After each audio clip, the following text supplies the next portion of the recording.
It feels as if nothing lasts forever. Over billions of years, oceans rose to become the roof of the world. Yet over generations, human activity has left an enduring imprint.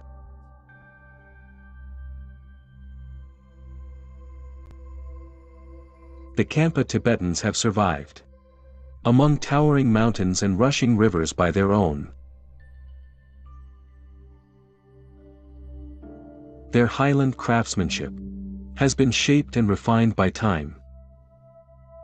It's the wisdom from the plateau, and a memory passed from heart to hand.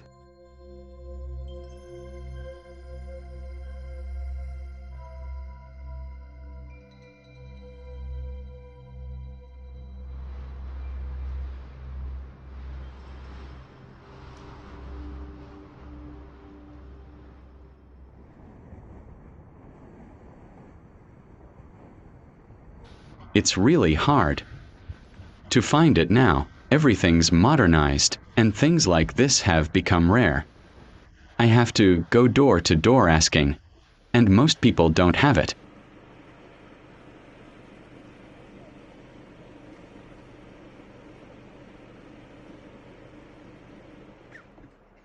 Is there a cradle around here? The kind you use for babies. The old kind, right? There should be one.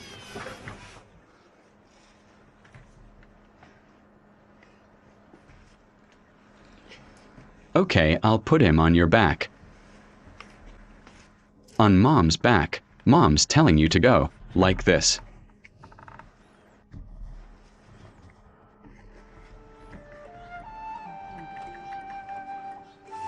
The woven rattan basket isn't the cradle Satan was looking for.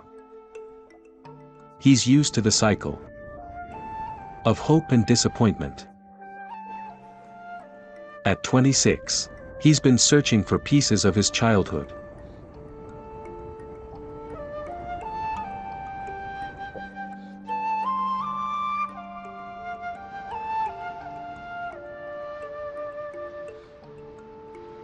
Just beside Yushu Airport lies the Plateau grassland, home to the world's largest black tent, spanning almost 1,500 square meters.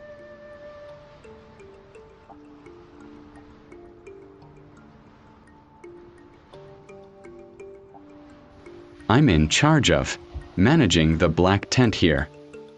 Inside, we've collected traditional utensils and tools once used in nomadic life.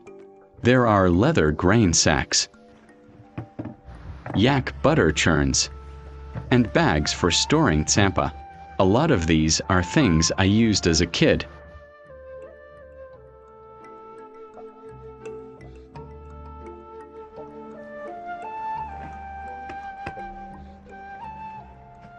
Why did I collect them?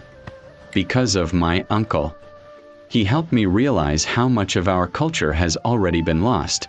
So, I was actually influenced by him. On the Plateau grassland where he grew up, Satan spent 2 years with his uncle Satsen and over 40 others to weave and assemble this massive black tent from yak hair.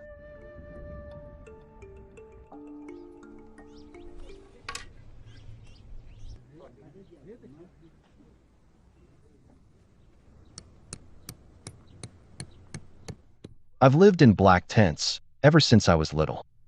I lived in it for over 30 years, and I'm deeply attached to it. Without the black tent, we couldn't have lived the way we did. That's just how it feels.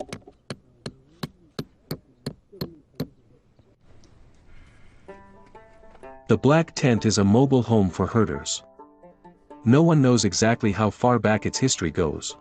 People on the grasslands have relied on yaks to build shelter for thousands of years. Early tents were made from whole hides, stretched over poles to block wind and rain. Later, people learned to spin and weave, and started to build black yak hair tents. They are sunproof, rainproof, warm in winter, cool in summer, wind-resistant and insulating.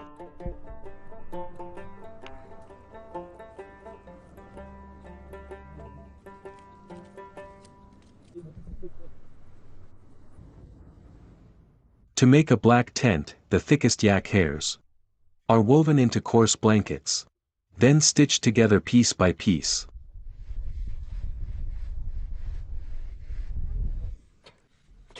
How do you do that? How tight do you pull it? Pull it up like this. Yes. Making a black tent takes time and effort. Factory-made tents have surged in popularity in recent times. But, in recent years, the black tent has begun to make a comeback.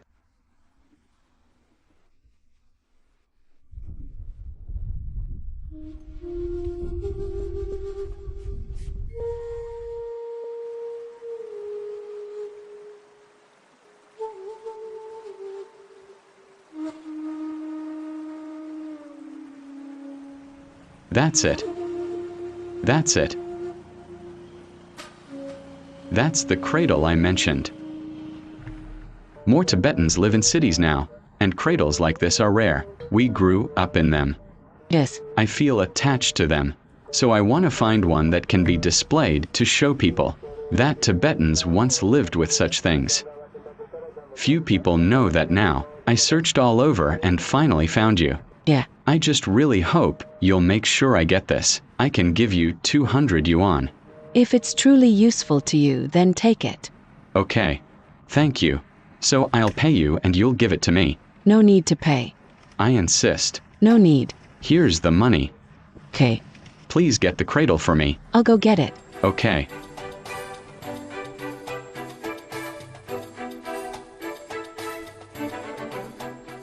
After searching for nearly a year, Satan finally found his childhood treasure.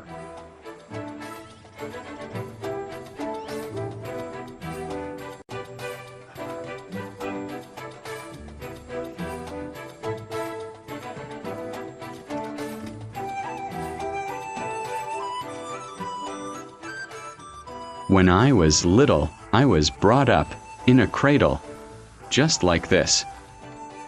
There are so many things we haven't seen before, but once we start collecting, we realize they're part of our heritage. And it's so beautiful.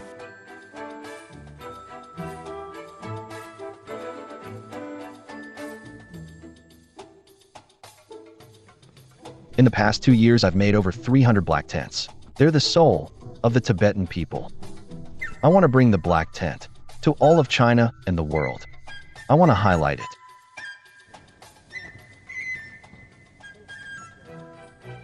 Satan and his uncle built a resort based around the black tent. Now, they're planning something bigger. To turn the black tent into a museum of grassland nomads. All the details of Tibetan nomadic life will be gathered here. The grassland from Satan's memory is slowly coming into focus.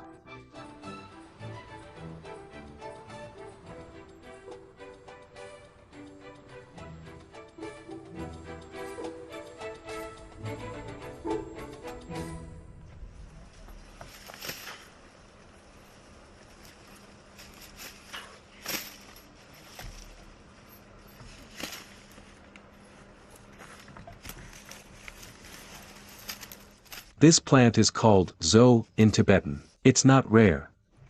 Wherever there's water, it grows. It doesn't matter where you cut it, right? No difference. Learn from me. Look. Put your hand here and grab it like this. Yeah. Don't grab too much. Just a little.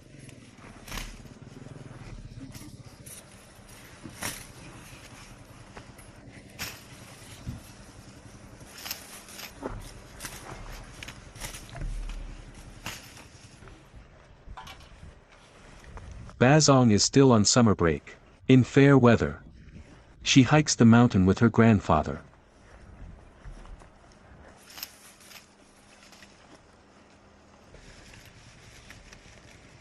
This grass is soft and tough. To Bazong and her grandfather, it's perfect for weaving.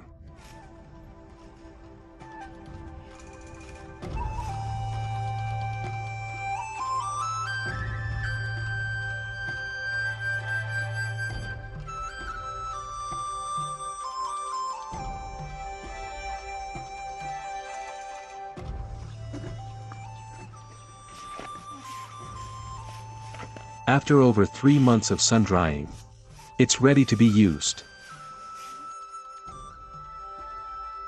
These grass-woven vessels are called swama. Made entirely by hand from rattan and rawhide, they take the form of bowls, plates, and winnowing trays used to hold highland barley and meat.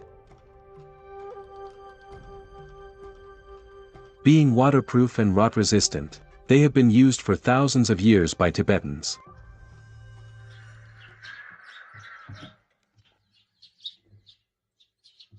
My family all know how to weave grass. My mom told me not to do it because it's tiring. But I said I wanted to.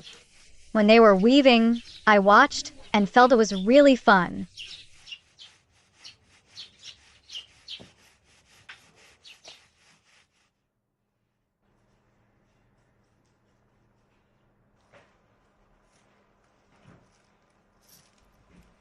Bazong, 13, learned grass weaving from her grandfather. It's a craft that requires both intuition and patience.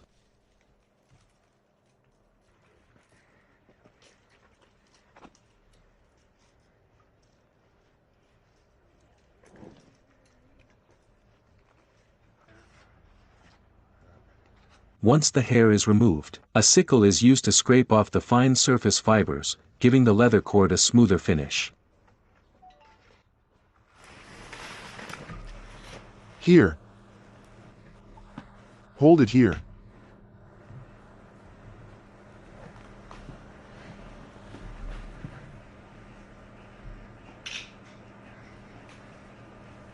Don't be too close, or it'll cut your fingers.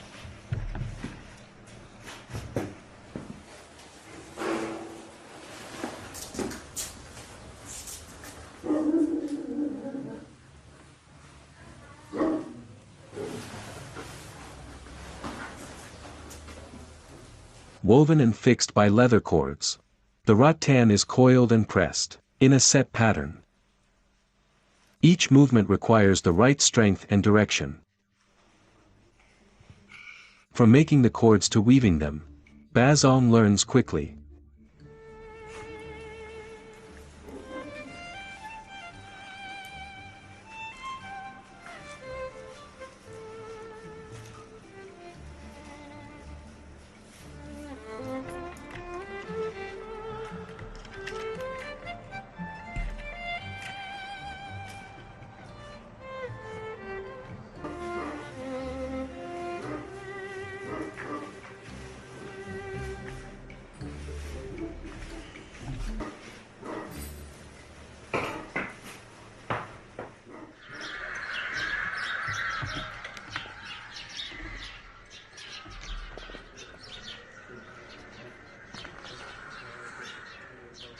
In Chien Duo Village, Nangchen County, grass weaving is passed down for generations.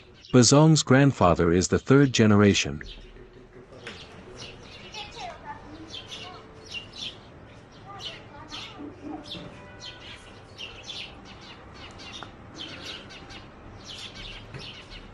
Just tap here. And you'll see this.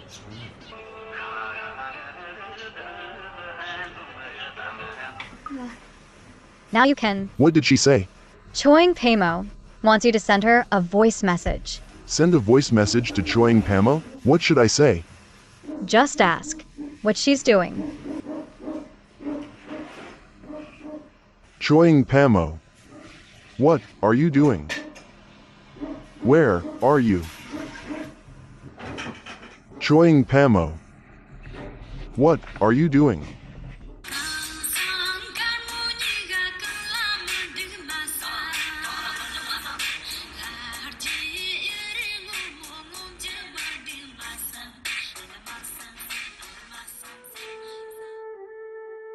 Now, even with plastic plates, stainless steel bowls, and glass teacups, Tibetans on the plateau still prefer grass-woven zwoma.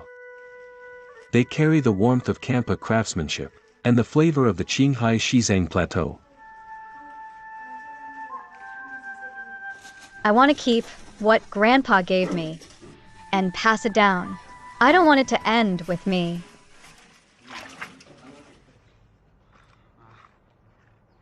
Not every child finds grass weaving interesting. So what keeps Bazong going? Is it the craft itself?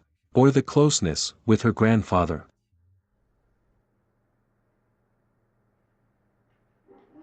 When I used to weave, I'd fall asleep lying on Grandpa's belly. I'd tap his belly, and it would go pa pa pa. It sounded funny. So I did this every day.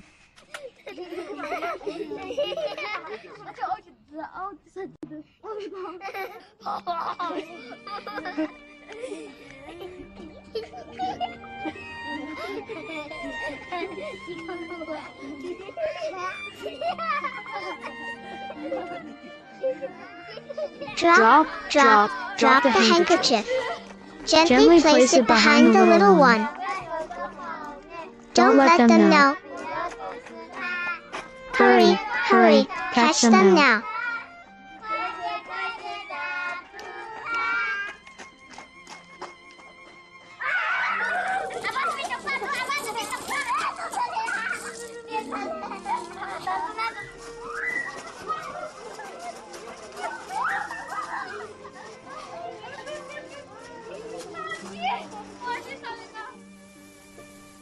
When Grandpa was sick, I really wanted to cry. He's such a kind person. He really loves me. Without him, I wouldn't have learned it.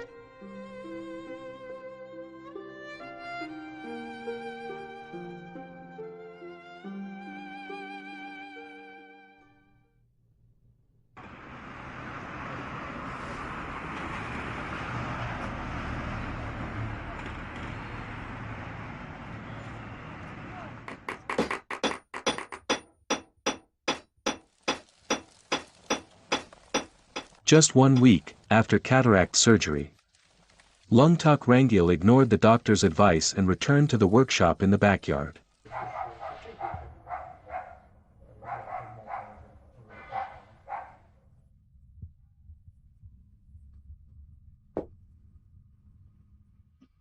In this room of barely 10 square meters, nearly every part of a blacksmith's life unfolds.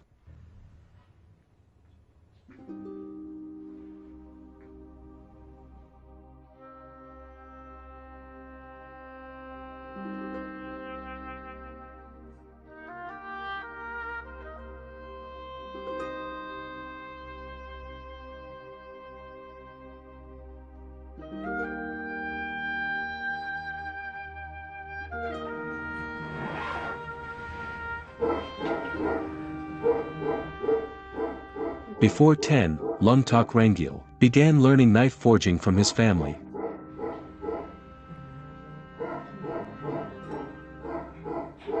He is the 4th-generation inheritor of the family craft. In 2009, he was named a national-level Intangible Cultural Heritage Inheritor. However, none of his 7 children has taken up the skill.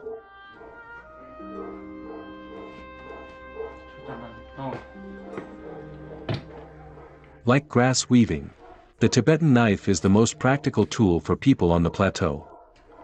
It serves for self-defense, slaughtering and cutting meat.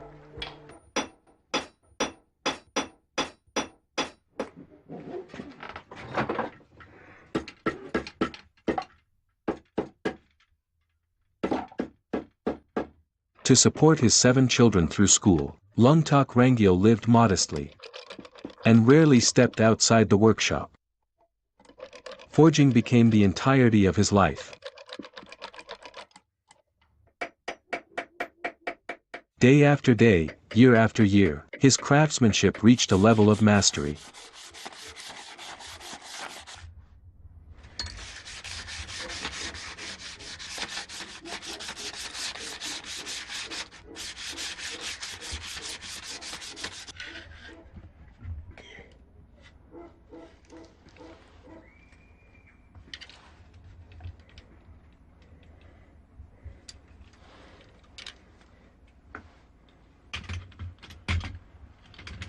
The Ako-Tibetan knife, Zanyang Thanka, and cordyceps are known as the 3 treasures of Yushu.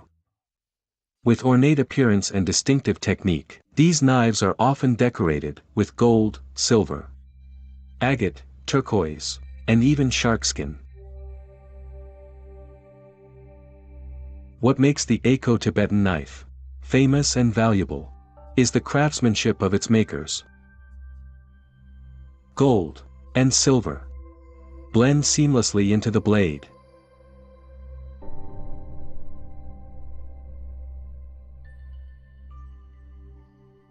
Eco knives are made for both genders. Women's knives are small and crescent-shaped, designed for bending over to milk or work, and adorned with agate and turquoise.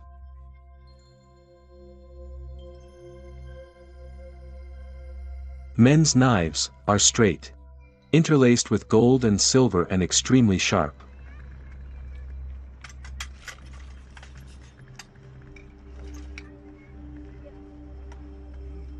Kham Pa Tibetans are bold and rugged by nature. A good knife is a valuable asset. Beyond its practical use, it has become a decorative item worn at the waist.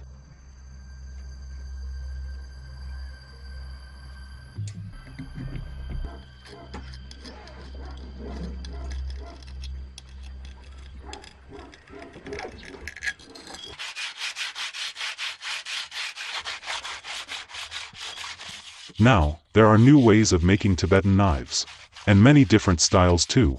Even though the methods have changed, and even though they're also Tibetan knives, I still believe the traditional ones I make might be a little better than those. Today, Tibetan knives from assembly lines flood the market. That makes hand-forged blades all the more precious. Devoting a lifetime to one craft, each strike reflects his unwavering concentration.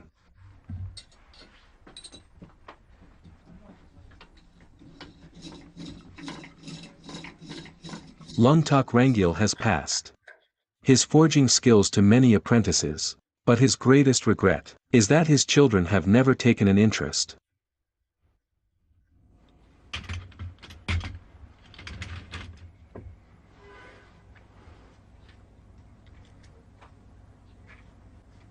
Things have changed. His second son, now a college graduate with a stable job as a civil servant, has realized the value of the family craft and begun learning from his father in his spare time.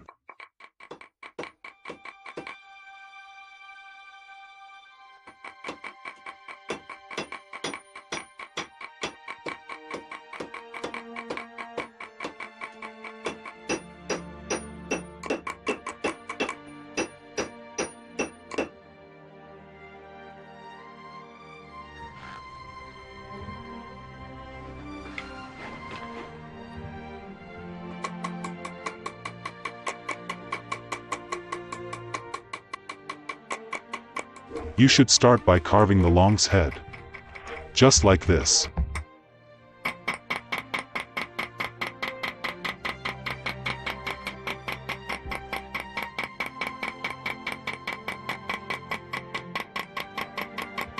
You have to be precise. Step by step. The shape of the long is emerging under the knife.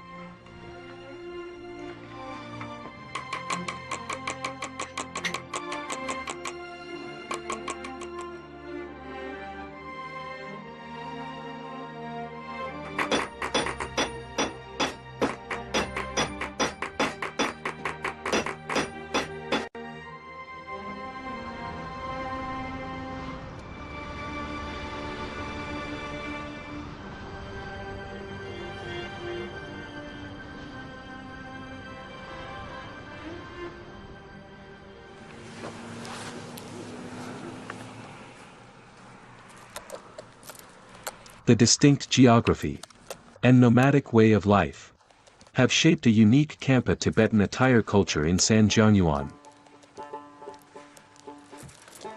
Traditional Kham Pa attire features significant accessories.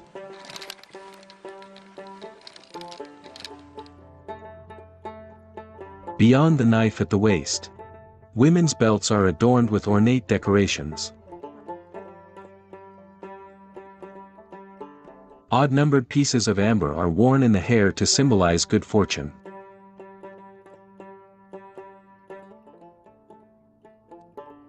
By contrast, Kham Pa men wear simpler accessories. But two elements are essential: a long knife tucked diagonally at the waist, and the hero knots woven into their braids.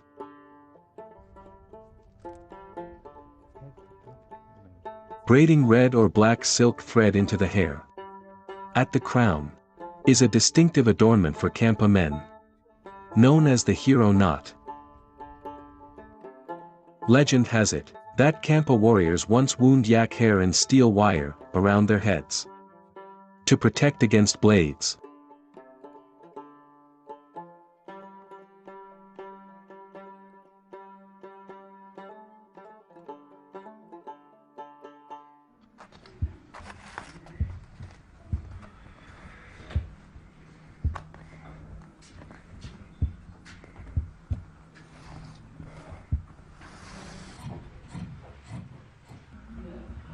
Dakar Dralma has already staged one successful Kham Pa fashion show.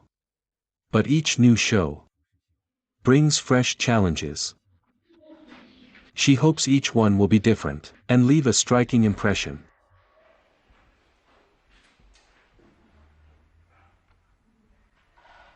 In this era, there are so many beautiful, diverse, and fashionable clothes. Because of that, the traditional Tibetan clothing fell behind. If we don't value Tibetan clothing culture, the younger generation of Tibetans might lose their connection and love for it. That's what worries me most right now.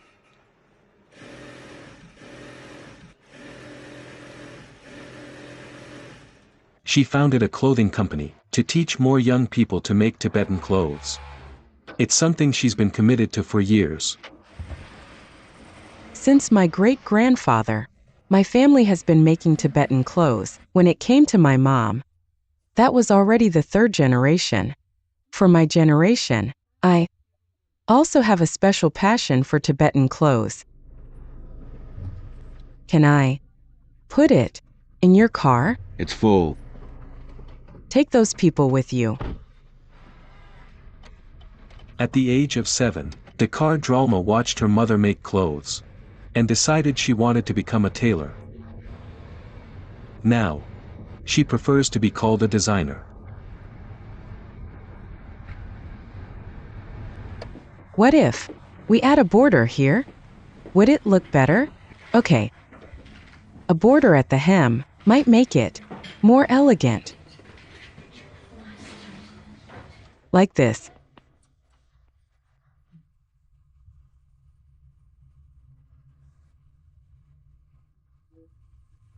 This part is brocade, including the front.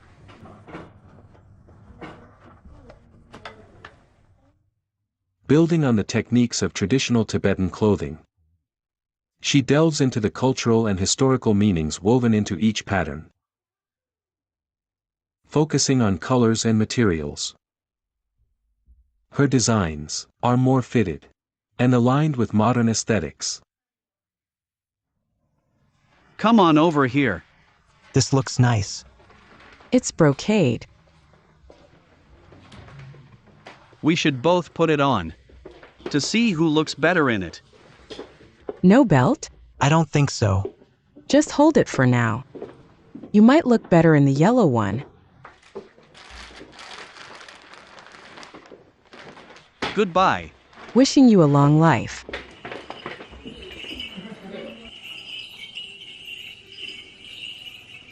After 3 months of careful preparation, Dakar Dralma's Kham Pa fashion show finally took place during a grand evening of music and dance.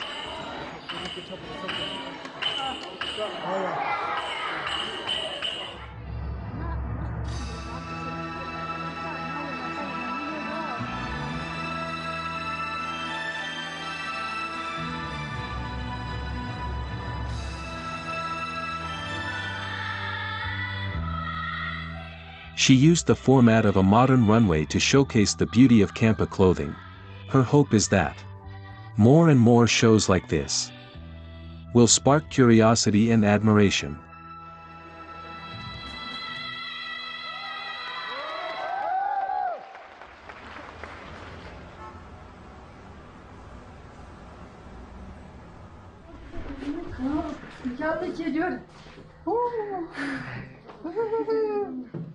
I want to make a pair of boots, but I don't know how. You used to make beautiful boots. The boot sole, you made by hand, was really beautiful. And the front of the boot was made from yak hair.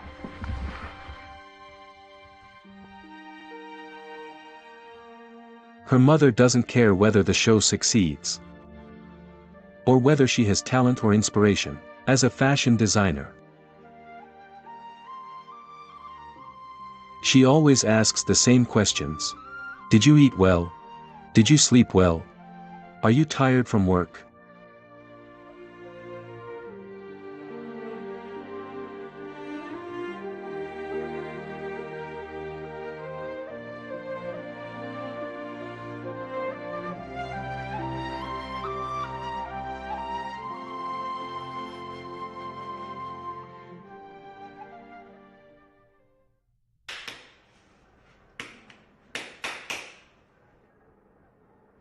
High-quality red clay and claystone form a unique type of soil found in Tibetan regions. Odd air shapes the clay into forms, then fires them with yak dung.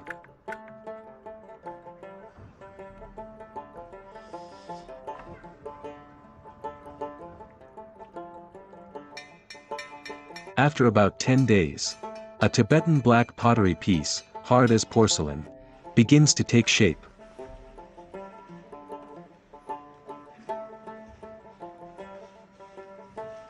Tibetan black pottery demands fine clay and is crafted entirely by hand. Adair spent 9 years learning the technique.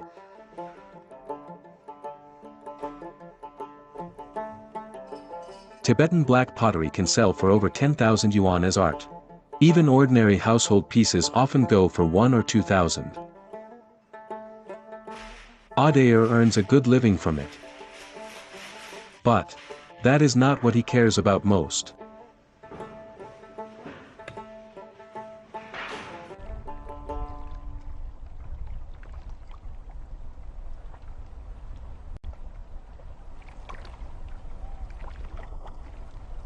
Along the Zacha River, a plant grows that some call a femme fatale. If eaten by mistake, it can be deadly. People call it landu grass, or gut-breaking grass. But in Adair's eyes, it is a treasure.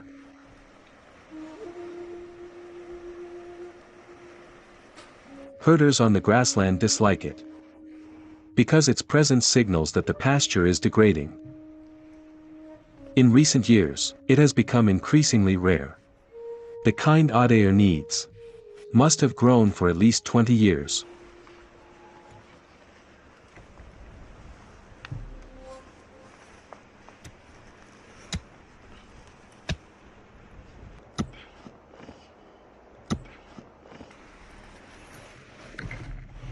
This one. It looks very big.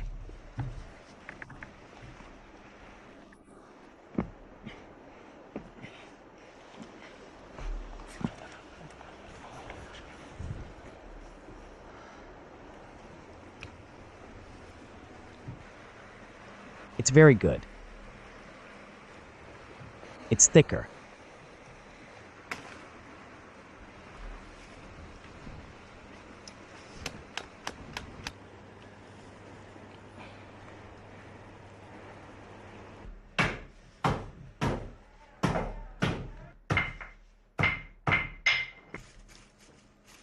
After peeling off the outer skin of the root and removing the woody core, the white inner fibers are torn into thin strips and boiled together with a secret blend of herbs.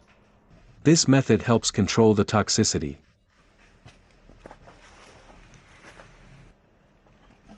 That toxicity is the soul of Tibetan paper. Paper made from landu grass resists rot, insects, and decay for generations. For beginners, the toxicity can cause facial irritation, headaches, and nausea. Over time, the joints of the fingers may become deformed. Few are willing to pay that price for a single sheet of paper. But Adair has been doing it for 8 years. Financially speaking, making black pottery earns me far more than making Tibetan paper. But in terms of Tibetan paper, I've poured so much time into it. Whenever I get some money, I put it into making Tibetan paper.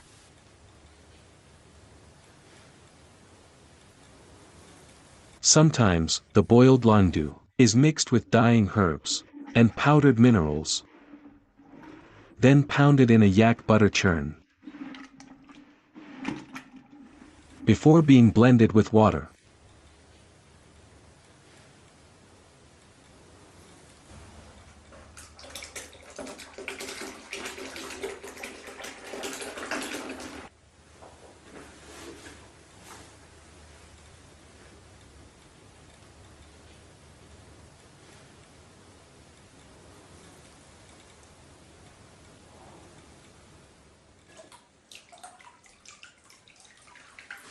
It is a job that requires patience.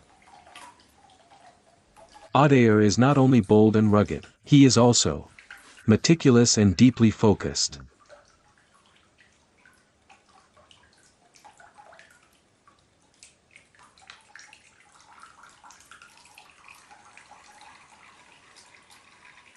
He inherited the craft from his father and is the 13th generation to carry it forward.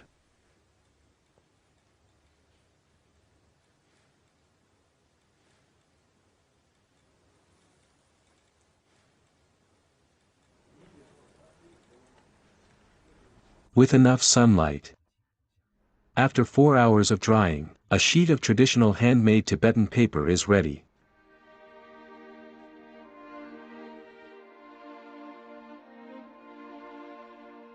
Tibetan paper dates back to the mid-7th century. Ancient scriptures, made from it, have survived for over 1,000 years. The Dongsang Tripitaka, considered an encyclopedia of Tibetan knowledge, has been preserved for more than a millennium.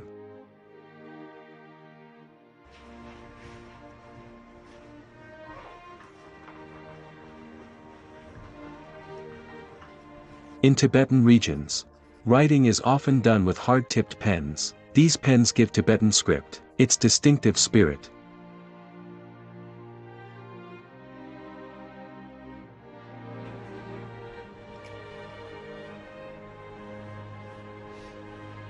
Adair writes 3 words: study, effort, and achievement. They are the words his mother often repeats.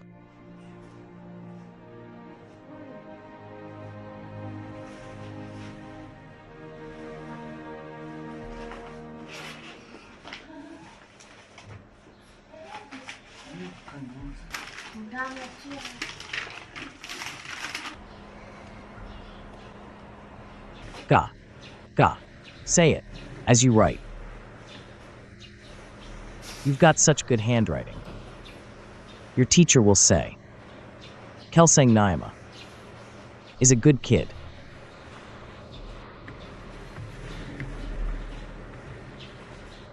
But, if you don't study hard, your classmates will gossip about you, and they won't want to hang out with you.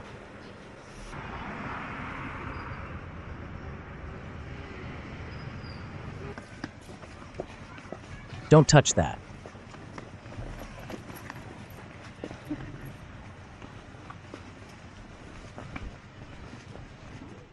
Because of Landu's toxicity, Adair does not want his son to inherit the craft. But he also does not want the tradition to end with him. He lives in constant conflict.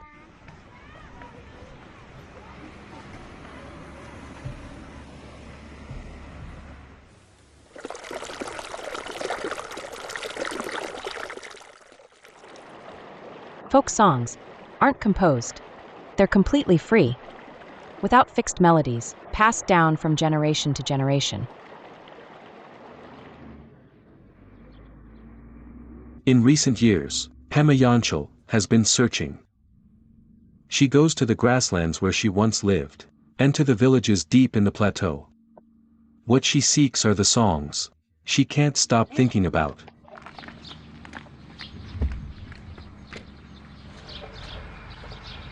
This is my first instrument. I won many awards with it. It's going to be a family heirloom. This string needs to be tightened.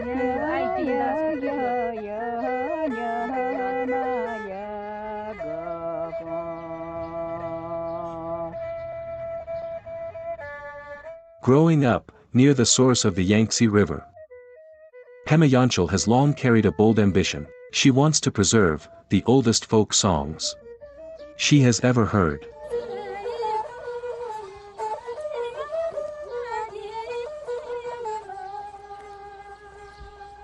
I taught one to my daughter. She can sing it now. Can you listen and see how she does?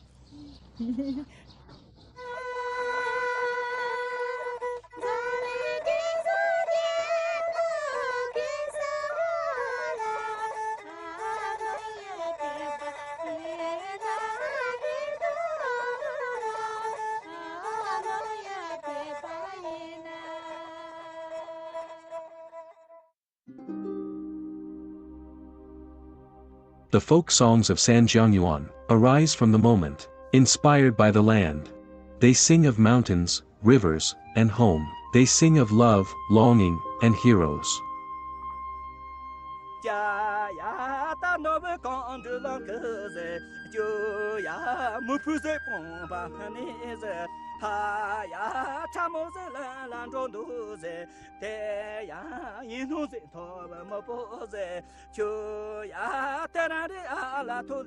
In this region, some herders without formal training can recite the Tibetan epic, King Geezer, in a rhythmic, storytelling style. The story of the Tibetan people has been passed down in song. On the ridges and beside the rivers, the epic travels with the wind, carrying the stories of the plateau.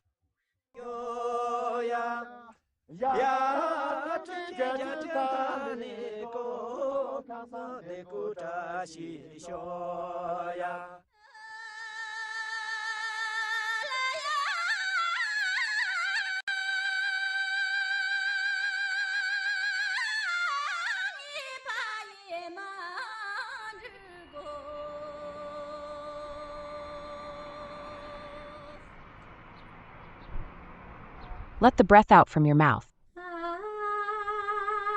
Do it like this, like when we call out to someone across the grasslands.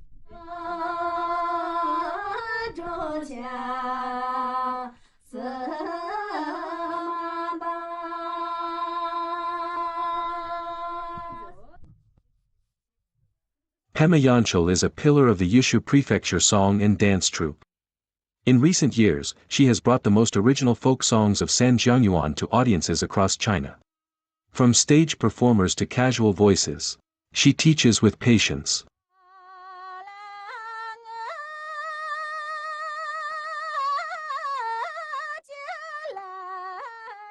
Folk songs aren't just sung with the mouth.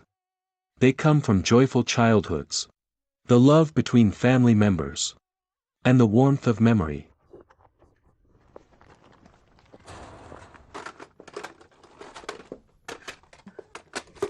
How about we play this? This is a herding song from Sichuka. There are so many. These recordings were brought home by her father from the grasslands over 30 years ago. They hold Pema Yanchal's earliest memories of childhood and the grasslands. When I was little, we didn't have a TV. I'd never seen one. We only had a tape recorder here. My dad said it was beautiful. Back then, they knew about techniques or which key sounded best. He told me to listen, and I agreed to learn. I listened to the cassette tapes and learned to sing. When I went out to herd cattle, on the grass the next day, with nothing else to do, I'd sing. Raised by the Yangtze and singing in the grasslands, what Pema Yanchal wants most is for her daughter, little Dralma, who is growing up in the city, to understand and learn these highland songs. that have accompanied generations. Did you get your homework right? Yes. Really? Only one answer was wrong. The teacher said there'd be prizes, but I only got one. What is it? A radish. A radish? Yeah, Who are the well-behaved kids at school? yeah. And me.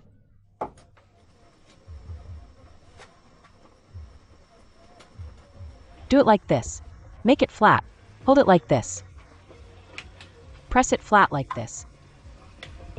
Like this.